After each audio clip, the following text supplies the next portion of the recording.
അതായത് മണിയാർ പദ്ധതി 30 വർഷത്തേക്ക് കാർബോറാൻഡം യൂണിവേഴ്സലിന് കൊടുത്തിരിക്കുകയായിരുന്നു. ഒരു വർഷം 18 കോടി രൂപ മുതൽ 20 കോടി രൂപ വരെ അവർക്ക് ലാഭം ഉണ്ടാകുന്നതാണ്. എഗ്രിമെന്റ് അനുസരിച്ചിട്ട് 30 കൊല്ലം കഴിയുമ്പോൾ ഇത് ബോർഡിന് തിരിച്ചു കൊടുക്കേണ്ടതാണ്. KSEB ഇത് തിരിച്ചു കൊടുക്കണ്ട. പക്ഷെ തിരിച്ചു കൊടുത്തില്ല എന്ന് മാത്രമല്ല 25 വർഷത്തേക്ക് കൂടി ആ കമ്പനിക്ക് അത് എക്സ്റ്റെൻഡ് ചെയ്ത് കൊടുത്തിരിക്കുകയാണ്. അപ്പോ ഒരു വർഷമാണ്. നേരത്തെ തന്നെ 20 കോടി വെച്ച് 30 കൊല്ലത്തേക്ക് ഏകദേശം 500-നും 600-നും ഇടയിലുള്ള കോടി രൂപ അവർക്ക് കിട്ടിയതാണ്. ഇപ്പൊ വൈദ്യുതി ബോർഡ് എത്ര വലിയ പ്രതിസന്ധിയെ നേരിടുന്നത്? ആയിരക്കണക്കിന് കോടി രൂപയുടെ കടമാണ്. കടം മാറ്റാൻ വേണ്ടിയിട്ട് വീണ്ടും വൈദ്യുതി ചാർജ് കൂട്ടി ജനങ്ങളെ കൊള്ളയടിക്കുകയാണ് വൈദ്യുതി ബോർഡ്. ആ അവസരത്തിൽ വൈദ്യുതി ബോർഡിന് അടുത്ത 25 വർഷം കൊണ്ട് എത്ര കോടി, 500 കോടി രൂപയുടെ ലാഭം ഇതിന്റെ അകത്തുനിന്ന് ഉണ്ടാവും.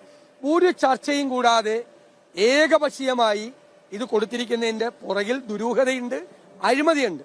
അത് നിർത്തിവെച്ച് ഗൗരവതരമായ ചർച്ച നടത്തി അത് സർക്കാരിൽ തന്നെ LCT ബോർഡ്, വൈദ്യുതി ബോർഡ് തന്നെ അത് കണ്ടിന്യൂ ചെയ്യാൻ വേണ്ടിയിട്ടുള്ള സംവിധാനം ചെയ്യണമെന്നാണ് ഞങ്ങൾ ശക്തിയായിട്ട് ആവശ്യപ്പെടുന്നത്.